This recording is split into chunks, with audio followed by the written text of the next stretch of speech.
বন্ধুরা, আমি রান্না শুরু করে দিয়েছি। দেখো আমার রান্না হচ্ছে আজকে এই যে ফুলকপি, আলু, করলা, কড়াইশুঁটি, পেঁয়াজ সব দিয়ে একসঙ্গে একটা ভাজা হচ্ছে। আর এখানে ওলকপি আর আলু, ওলকপি এই প্রথম খাচ্ছি শীতকালে। ওলকপি, আলু আর এই যে মাছের গায়ে হলুদ দিয়ে রেখে দিয়েছি। গায়ে হলুদ হবে, দাঁড়াও একটু পরে। মাছ দিয়ে একটা আর কি ঝোল ঝোল টাইপের করবো, ঘি গরম মশলা দিয়ে। তার জন্য পেঁয়াজও ছাড়িয়ে রেখে দিয়েছি। আর এখানে দেখো চাল ধুয়ে রেখে দিয়েছি, ভাত হবে। আর তেমন কিছু করবো না, একটু ধনে পাতার চাটনি করব।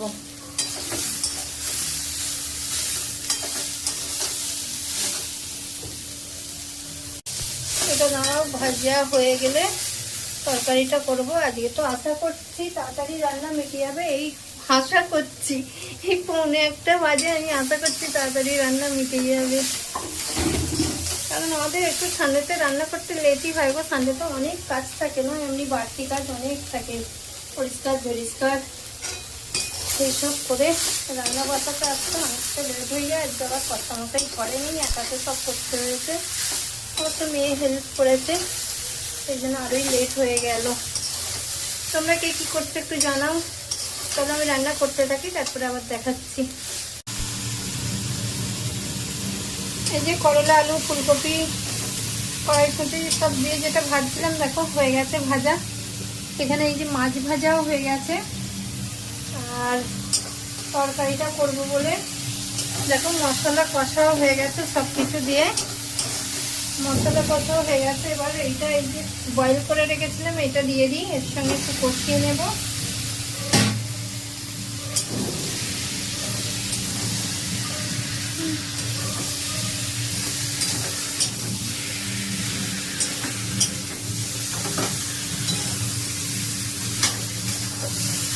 তোমরা এরকম করে মাছ দিয়ে, ওলকপি দিয়ে, আলু দিয়ে মানে খেয়েছো কি একটু জানিও। আমিও মাছ দিয়ে করি না, আমি ওলকপির রান্নাটাই করি, মানে ছোলা টোলা দিয়ে। কিন্তু আজকে মনে হলো একটু মাছ দিয়ে করি, দেখি কেমন খেতে হয়। সেই জন্য মাছ দিয়ে করছি আজকে।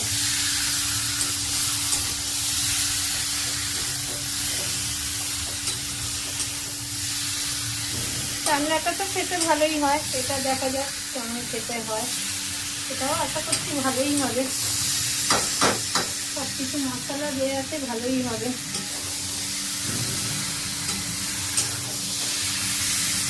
আর ওলকপি যখন করি আমি একটু বয়েল করেই নিই, কারণ দেশের ওলকপিটা হয়তো সেদ্ধ হয়ে আমি ঠিক জানি না। কিন্তু এখানে ওলকপি তাড়াতাড়ি খুব একটা মানে সিদ্ধ হতে চায় না, সেই জন্য একটু বয়েল করে নিই। একটু কি প্রেসারে 2টো সিটি মেরে দিলে ভালোভাবে যায়। এ দেখো 2টো সিটি মেরেছি, তারপরে তো এই দেখো গোটাই আছে, গলেও নেই কিছু।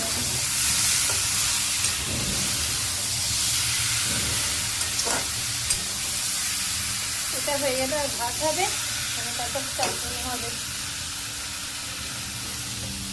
এখন বাজে 1:15। আদা ধোয়া জলটা দিয়ে দিলাম একটু, আদা রসুন জল। এটাও বা ফেলবো কেন, ওটাও দিয়ে দিলাম।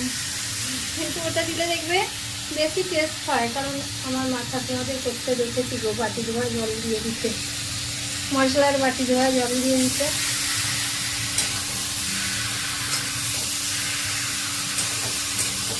এটা তো কষানো হয়ে গেছে, এক হাতে করছি এগুলো করাটা। এই আছে যে কষানো হয়ে গেছে, তেল ছেড়ে দিয়েছে।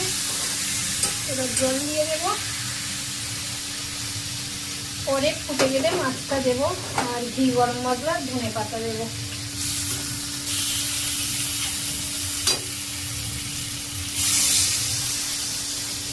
আমার মেয়ে কষা আলু খাবে বলে আবার একটা তুলে নিলাম। বলছি মামি আমার জন্য একটা কষানো আলু লাগবে।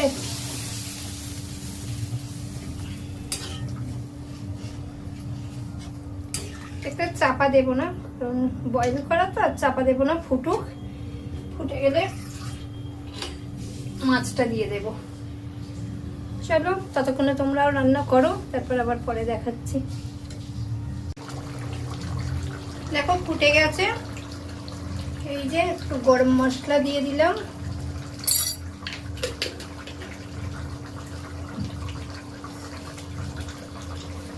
আর এটা হচ্ছে ঘরে বানানো ঘি, দারুণ টেস্টি। এটা দিয়ে দিলাম, বেশি দেবো না কারণ ঘরে বানানো ঘি অল্পতেই গন্ধ হয়ে যায়। এটা দিলাম। চলো আমার তো রান্না হয়ে গেল, খালি একটু ধনেপাতার চাটনি করবো, ওই টমেটো পুড়িয়ে টমেটো দিয়ে আর ধনেপাতা দিয়ে, আর ভাতটা বসিয়ে দেবো, আমার হয়ে যাবে। চলো তোমরাও রান্না করে নাও। সবাই খুব ভালো থেকো, সুস্থ থেকো, সবাইকে টাটা বাই বাই। ধনেপাতার চাটনিটা দেখানোর কিছু নেই, সবাই জানো ধনেপাতার চাটনিটা বানাতে। টমেটোটা পোড়াবো, কাঁচা লঙ্কা, ধনেপাতা, টমেটো আবার একসঙ্গে একটু ফ্রাই করে নেব, নিয়ে আর মিক্সারে পিষে নেব, তাহলেই ধনেপাতার চাটনি আমার হয়ে যাবে, আর ভাতটা হবে। চলো সবাই খুব ভালো থেকো, সুস্থ থেকো, সবাইকে টাটা বাই বাই। আর আমার রান্নাটা কেমন হলো জানিও, আর তোমরা এরকম করে কোনোদিনও করে বানিয়ে খেয়েছো কি জানিও, মানে এই মাছ দিয়ে, কারণ আমি কোনোদিনও এই ফার্স্ট টাইম আর কি, সেই জন্য আমি ভাবছি তোমরাও খেয়েছো কি না খেয়েছো একটু জানিও। চলো।